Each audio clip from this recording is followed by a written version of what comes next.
Aquí inicia La Fosa Escéptica, un lugar para ejercitar la mente, con Alfonso Villalpando. La gran mayoría de los religiosos, o los que se autodefinen como creyentes, no conocen las grandes irregularidades que hay en el muy conocido libro que forma la segunda parte de la Biblia y que es llamado el Nuevo Testamento. Hoy nos vamos a sumergir un poco en este Nuevo Testamento para ver algunas de las más evidentes y absurdas irregularidades que escapan a los ojos de los mismísimos creyentes. Hoy hablaremos en este video de la Biblia y sus mentiras. Pero antes los invito a suscribirse al canal y activar las notificaciones. Les recuerdo integrarse al grupo de Facebook. En la descripción de este video encontrarán la liga para hacerlo. Dicho lo anterior, a lo que vinimos. El Nuevo Testamento es el conjunto de los últimos 27 libros que componen la Biblia y que fueron escritos después del nacimiento de Jesús. Fue Tertuliano quien lo designó con ese nombre. El Nuevo Testamento está formado por los Evangelios, los Hechos de los Apóstoles, las Epístolas y por el famoso Apocalipsis.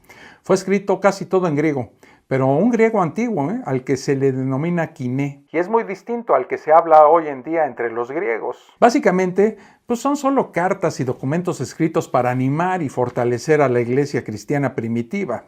Los escritos fueron prácticos en su naturaleza y diseñados para cubrir las necesidades presentes en cada congregación donde se enviaba al principio. Fueron escritos probablemente entre los años 140 y 195 de la Era Común y, como vemos, mucho tiempo después de la supuesta vida y muerte de Jesús.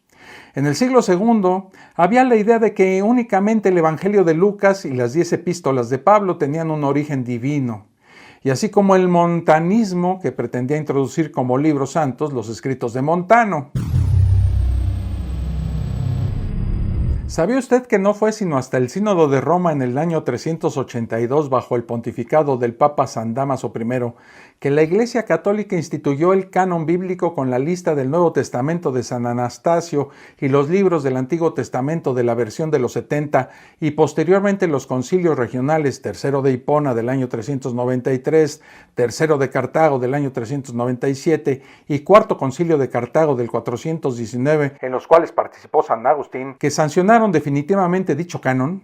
Por cierto, estos concilios eran católicos. Ese Nuevo Testamento que tanto citan los católicos y en el que tanto se apoyan, fue seleccionado a dedo por un grupo de católicos sin intervención divina. ¿Sabía usted que existen muchos otros evangelios y libros que no fueron incluidos en el Nuevo Testamento porque no los consideraron inspirados por Dios? Esta selección fue hecha por los primeros obispos católicos y desecharon los libros que no se ajustaban a sus intereses particulares y que no mostraban a un Jesús divino, sino como un simple humano, como usted, como yo, que nos enfermamos, comemos y hasta vamos al baño. De estos evangelios hay una lista interminable. A esta lista de evangelios se les dio el nombre de apócrifos. Se llamaron así porque no fueron incluidos en el Nuevo Testamento, pues no consideraban, los que los seleccionaron, que fueran por inspiración divina, y puedo decirles sin temor a equivocarme que no fue ni Pedro ni ningún otro apóstol quien lo decidió, pues por la sencilla razón de que murieron mucho tiempo antes de que la Iglesia tomara esta decisión final de cuáles libros incluir en el canon y cuáles no. Fue una decisión tomada por un concilio católico unos siglos después de la supuesta vida de Cristo. No hubo, como la mayoría de los católicos asegura, una intervención divina para formar lo que hoy conocemos como Biblia. Usaron varios puntos clave para decidir sobre cada libro y si incluirlo o no. Consideraron, por ejemplo, si fue escrito por un apóstol o alguien muy cercano a un apóstol, que el libro fuera contemporáneo a los apóstoles y que contuviera solamente enseñanzas de sana doctrina y que estuviera de acuerdo con las creencias impartidas por los apóstoles y que además no contradijeran a los libros canónicos, que la mayoría de las iglesias lo vieran como escritura inspirada por Dios o que el libro mismo declarara que era inspirado por Dios. ¿Cómo ven? Si el libro declaraba que él mismo era inspirado, pues lo consideraban inspirado. ¡Qué fácil! Los libros que estuvieron a punto de no ser elegidos fue 2 de Pedro, con un estilo muy distinto al primer libro de Pedro, el de Judas, las cartas pastorales de Pablo por tener un tono diferente a sus demás cartas, Santiago por ser principalmente del interés de los judíos y no a los griegos, y por una contradicción con las ideas de Pablo. Y el segundo y el tercer libro de Juan, porque eran muy cortos y no eran de interés universal, enfocados básicamente en asuntos muy personales. Las epístolas de Pablo eran solo cartas con las que se comunicaban unos con otros. ¿Nunca se han puesto a pensar que la correspondencia entre los primeros apóstoles era muy amplia y debían existir cientos de cartas? ¿Dónde está el resto de estas cartas y por qué no las incluyeron en el canon del Nuevo Testamento? ¿Y qué tal que aparecieran de repente hoy estas cartas? ¿Las incluirían en la Biblia? ¿Cómo asegurarle al creyente que su Biblia es de inspiración divina? La respuesta es que no hay cómo asegurarlo. La iglesia de cada ciudad tenía una lista distinta de libros canónicos. Las listas eran más o menos parecidas, pero no iguales. En cada iglesia era más fácil aceptar a los libros que habían recibido directamente del autor que los que se andaban pasando entre ellos. Después, hasta los mismos estudiosos cristianos admiten que la escritura de los libros que constituyen el Nuevo Testamento no se hizo con tanto cuidado como lo hicieron los judíos con el Antiguo Testamento. Se puede percibir que lo escribieron a las carreras, con errores, y a veces intentaban corregir cosas que creían que estaban equivocadas en los manuscritos más antiguos. Por eso surgieron variantes o versiones diferentes dentro de las mismas escrituras, lo que nos lleva a preguntarnos ¿cómo se puede pensar que estos escritos mal redactados y con errores garrafales fueron de inspiración divina? ¿Sabían ustedes que el mismísimo Lutero puso en duda la autenticidad no de uno ni de dos, sino de 7 libros del Nuevo Testamento? Lutero dudaba de que fueran inspirados por Dios y también dudaban sobre su autenticidad. Recordemos que Lutero fue el fundador de la Iglesia protestante. Además, ¿cómo están tan seguros de que el resto de los libros que fueron declarados apócrifos no son verdaderamente inspirados por Dios? Fueron unos simples humanos como tú, como yo, quienes se encargaron de decidir qué libro era inspirado por Dios y cuál no.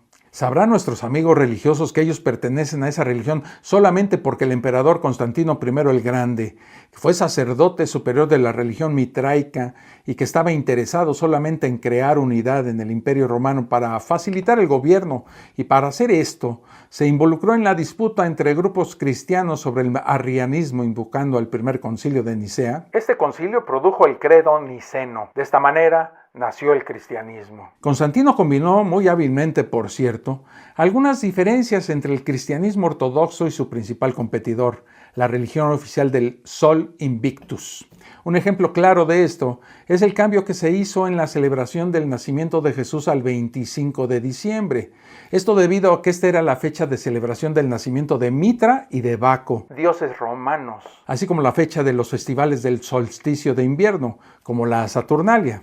Además, Constantino, en un alarde de creatividad, instituyó el uso del símbolo crismón, representativo del cristianismo que estamos viendo en este momento. Todo lo hemos visto. Es esta P con la X que se forman con las letras en griego del nombre de Cristo y que es usado como un símbolo del cristianismo.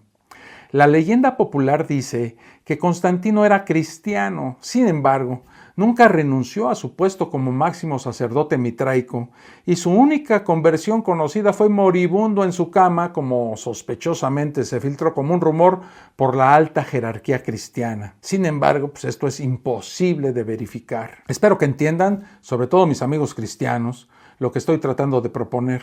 Al parecer, la Biblia que leen los cristianos con tanta devoción día a día, no está inspirada por Dios como ellos creen. Hubo muchas manos involucradas y muchas alteraciones y cambios que de seguro no vienen de la mano de ningún Dios. Pero los religiosos dirán que Dios no solo inspiró a los escritores originales, sino que también inspiró a todas las personas, muchos de ellos no católicos, que intervinieron en seleccionar y editar la Biblia que ellos consultan. Traten de imaginarse una de esas reuniones de estos que decidieron qué poner y qué quitar de la Biblia. Imaginen que están 2 jefes cristianos y uno le dice al otro: Oye, ¿tú crees que estos escritos son inspirados por Dios? La verdad no lo sé. ¿Tú qué opinas? No sé. Si quieres los ponemos en la Biblia, aunque algunas cosas son contradictorias. No importa. Simplemente las eliminamos. Además, el contenido de este texto, nos favorece. ¿Entonces qué? ¿Lo ponemos en la Biblia? Pues lo ponemos, ching su madre. Así fue básicamente como se eligieron los evangelios del Nuevo Testamento que narran la historia de la vida, muerte, doctrina y milagros de Jesús de Nazaret. En este video solo hablo de los 4 evangelios canónicos, o sea, los de Mateo, Marcos, Lucas y Juan. Como ya vimos, Existen una gran cantidad de evangelios que no entraron a formar parte del Nuevo Testamento y no llegaron a la Biblia, pues porque no cumplieron con el requisito principal de mostrar a Jesús como un ser sobrenatural y milagroso. Estos evangelios, también llamados apócrifos, exponen a un Jesús humano, lleno de virtudes y de defectos. La palabra evangelio viene del griego y significa mensaje o buena noticia. La mayoría de los estudiosos consideran que fueron escritos a partir del año 70 de la Era Común, coincidiendo con la Gran Revuelta Judía. La palabra evangelio es empleada por primera vez en la literatura cristiana por Pablo de Tarso en la primera epístola a los Corintios, escrito aproximadamente en el año 57 de la Era Común, o sea, mucho, pero mucho tiempo después de la supuesta vida y muerte de Jesús. El primer libro de Corintios, en su capítulo 15, versículo 1, dice así: Además os declaro, hermanos, el evangelio que os he predicado, el cual también recibisteis. Esta, señoras y señores, es la primera mención que se hace de la palabra evangelio en el libro de Corintios. En total, esta palabra es usada 76 veces en el Nuevo Testamento. Espero que este dato les sirva porque la verdad es que me tardé mucho buscando esa palabra en toda la Biblia. Es interesante que 60 de estas 76 veces tengan lugar en las cartas de Pablo y que no exista ninguna mención del término en los evangelios de Lucas y de Juan. La palabra ya había sido frecuentemente utilizada en la literatura anterior, en lengua griega, incluyendo la primera traducción de la Biblia a este idioma, conocida como la versión de los 70. Inclusive se ha especulado sobre si las comunidades cristianas helenísticas adoptaron el término evangelio del culto al emperador. Existe una inscripción fechada en el año 9 antes de la Era Común, en donde aparece esta palabra con un sentido muy similar al que después le darían los cristianos. Para que vean que no hay nada nuevo bajo el sol. Obviamente, el sol invictus. Estos 4 evangelios fueron establecidos como canónicos por Irineo de León. Alrededor del año 185 de la Era Común, en uno de los libros escritos por él, criticó con dureza tanto a las comunidades cristianas que hacían uso de un solo evangelio, el de Mateo, como a los que aceptaban varios de los que hoy son considerados como apócrifos. Irineo de León afirmó que los 4 evangelios por él defendidos eran los 4 pilares de la Iglesia. Él decía que no podían ser ni más ni menos de 4, pues presentaba como analogía los 4 puntos cardinales o los 4 vientos. Para ilustrar su punto de vista, utilizó una imagen tomada de Ezequiel del trono de Dios flanqueado por 4 criaturas con rostros de diferentes animales, un hombre, un león, un toro y un águila, y estos son los símbolos de los 4 evangelistas en la iconografía cristiana. Solo por esto y por la interpretación de Irineo de León es que los cristianos tienen solo 4 evangelios. Puede pensarse incluso que fue una especie de capricho y empeño de este tal Irineo al solo incluir estos evangelios. 3 de los evangelios, el de Marcos, el de Mateo y el de Lucas, presentan entre sí importantes similitudes. Por la semejanza que guardan entre sí, se denominan sinópticos. El término sinóptico proviene del griego. Cuando ven esta palabra, indica que los contenidos de estos 3 evangelios pueden ser dispuestos para ser vistos juntos, bien en columnas verticales paralelas o bien en sentido horizontal. Son prácticamente iguales. La gran mayoría de los estudiosos bíblicos afirman que Marcos es el evangelio más antiguo de los 3 y fue utilizado como fuente para escribir el de Mateo y el de Lucas. Esto puede explicar la gran cantidad de material común entre los 3. Sin embargo, entre Lucas y Mateo se han observado coincidencias que no aparecen en Marcos. Estos se han atribuido a una mítica fuente Q. Se le llama así porque en alemán fuente se escribe Quelle, y que consistiría básicamente en una serie de logia, o sea, dichos o enseñanzas de Jesús sin elementos narrativos. El posterior descubrimiento del Evangelio de Tomás, que es una recopilación de dichos atribuidos a Jesús, contribuye a consolidar la hipótesis de la existencia de la fuente Q. Como pueden ver, eso de la inspiración divina parece desvanecerse, como se desvanece mi salario en las manos de mi mujer. Cuando leemos que los evangelios son solo copias de recopilaciones de otros escritos mal traducidos, pues no sé a ustedes, pero yo no veo ninguna intervención divina por ningún lado. Tradicionalmente se atribuye la autoría de los evangelios a Mateo, que era apóstol de Jesús, a Marcos, discípulo de Pedro, a Lucas, que era un médico de origen sirio y discípulo de Pablo de Tarso, y a Juan, apóstol de Jesús. Sin embargo, hasta el día de hoy no ha sido posible determinar la autoría real de cada evangelio. No se sabe con certeza la fecha de la escritura de los evangelios.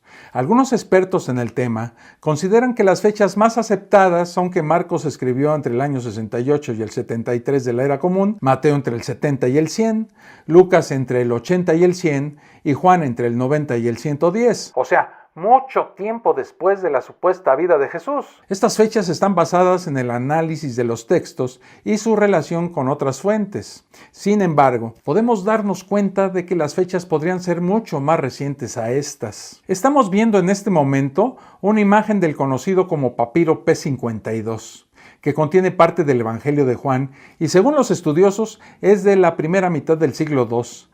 Aunque hay quienes lo consideran posterior, algo así como entre el 125 y el 160 después de la supuesta vida de Jesús. ¿Pueden imaginarse cómo puede cambiar una historia que se transmite de boca en boca a lo largo de más de un siglo? Por supuesto que una historia contada así es materialmente imposible que se conserve sin alteraciones. Es más, puedo asegurar que sería prácticamente irreconocible. Cuando se redactaron los evangelios después del año 70, los principios básicos de la nueva religión ya habían sido virtualmente completados. La nueva religión estaba orientada al pueblo de Roma o a un público romanizado. Esto es notorio, ya que a los evangelios les dieron una manita de gato, miren, para exonerar a los romanos de la muerte de Jesús y culpar a los judíos de forma muy conveniente. Pero esta no fue la única libertad que se tomaron los escritores con los acontecimientos a fin de que resultaran aceptables para el mundo romano. Miren, porque el público romano, el pueblo romano, estaba acostumbrado a deidificar a sus gobernantes y el César ya había sido declarado oficialmente como Dios, con el fin de competir con Jesús, a quien nadie había considerado antes como divino. Jesús tenía que ser deidificado y eso fue lo que hicieron los escritores de los evangelios, convertir a Jesús en un Dios que competiría con el resto de los dioses, incluyendo al emperador romano. La misma Enciclopedia Católica establece que los evangelios no corresponden con los autores a los que se les suele achacar su escritura y que fueron solamente asignados. Esta confesión pública revela que no hay ningún evangelio apostólico genuino y que ha sido toda una manipulación de la Iglesia para fundamentar la fe cristiana, como lo han sido muchísimas cosas de las cuales ya he hablado en otros videos aquí en La Fosa Escéptica. Si se estableció el nacimiento de Jesús el 25 de diciembre, fue para asociarlo a una fiesta pagana. Y hay muchísimas cosas más que la Iglesia cristiana se apropió para fomentar la fe. ¿Qué autoridad pueden tener estos evangelios cuando estos estudiosos bíblicos admiten con descaro que ni siquiera los nombres son reales? Después de años de dedicada investigación del Nuevo Testamento, no se entiende cómo los escribas se pudieron permitir hacer cambios aquí y allá, que no fueron simplemente verbales, sino que tales cambios afectaron al mismísimo significado de los escritos y lo que es aún peor, es que no vacilaron en recortar o insertar pasajes. Las ediciones modernas han sido alteradas en muchas partes. El libro ha sido falseado, cambiado, mal traducido y con pasajes agregados y quitados, pues este libro es de donde los cristianos sacan el fundamento de su fe y de sus creencias. La verdad es que muchos cristianos no han leído su Biblia completamente y muchos solamente se escogen los pasajes más idóneos o que fundamentan más su fe, pero no leen todo. Miren cómo funciona esto. El evangelio más antiguo que se conoce, el llamado de San Marcos, fue escrito unos 70 o 80 años después de la supuesta vida de Cristo, con base, según dicen, en pláticas que este señor, que no conoció a Jesús, tuvo con San Pedro. Y como se sabe, este Pedro estaba muy interesado en aparecer como el bueno de la película, ¿verdad? El auténtico sucesor de Cristo. Ese Juan Marcos no era otro, según la iglesia, que el secretario de Pedro. Sin embargo, tanto Marcos como Pedro, murieron antes de terminarlo. Así que un romano de nombre Aristión lo completó de oídas y como pudo, pero según esto inspirado por Dios, y eso fue lo que dijo el tal Aristión. El segundo evangelio fue escrito supuestamente por Mateo a finales del siglo I o inicios del segundo, tomando 600 versículos de Marcos, y para no ser acusado de andar copiando, se aventó 330 escritos por él o dictados por Pablo, de quien se duda haya sido solo una leyenda. Ni uno ni otro conocieron a Jesús, y asómbrense, amigos religiosos, ni Marcos ni Pablo conocieron a Jesús. Del tercer evangelio, llamado de Lucas, se dice que también fue escrito con base en pláticas de Pablo con el autor nacido en Antioquía, Sin embargo, de sus 1149 versículos, 350 fueron tomados de Marcos, 325 de Mateo y 548 son de su cosecha propia. O sea que agarraron páginas de aquí, otras de allá y ya estuvo. El cuarto evangelio, atribuido a Juan, que si era un hombre maduro durante la vida de Cristo, fue escrito en griego, siendo judío y sin coincidencias con los otros evangelios. Fue calificado de apócrifo en los primeros siglos de la Iglesia, es decir, era falso y aún así después se consideró como canon y fue integrante y es integrante del Nuevo Testamento. De ninguno de estos 4 evangelios existe manuscrito alguno. De modo que las versiones hoy conocidas de ellos datan de las versiones que se aprobaron en el famoso Concilio de Trento en 1563, cuando San Jerónimo hizo una selección aleatoria de los cientos de evangelios anteriores y unificó las versiones, básicamente porque Dios no se volvió a aparecer para ponerle orden a sus palabras. No hay razones de peso para considerar o siquiera suponer que los evangelios son una base genuina e inspirada sobre la vida de Jesús. Hay tanta manipulación, intereses, mentiras, equivocaciones y deslices en ellos que decir que son una prueba de la existencia de Jesús es solo un argumento que hunde aún más su ya maltrecha reputación como un personaje histórico y real. Sin duda alguna, una de las preocupaciones más grandes es que el cristiano no conoce más que lo que le dicen desde el púlpito. No cuestiona, no razona o siquiera se toma el tiempo para leer el libro que supuestamente dirige su vida y sus decisiones. Si supieran la historia de su libro sagrado, si analizaran los textos que lo forman y razonaran sobre todo lo que se sabe de este libro, difícilmente considerarían seguir perteneciendo a esta religión. Lamentablemente eso de investigar y razonar pues no es un dogma de la Iglesia, a la cual no le interesa fomentar el análisis racional de sus fundamentos, puesto que este análisis pondría en evidencia su frágil origen. Hasta aquí este video. Nos vemos en el próximo. Un abrazo. Esto fue La Fosa Escéptica, un lugar para ejercitar la mente, con Alfonso Villalpando.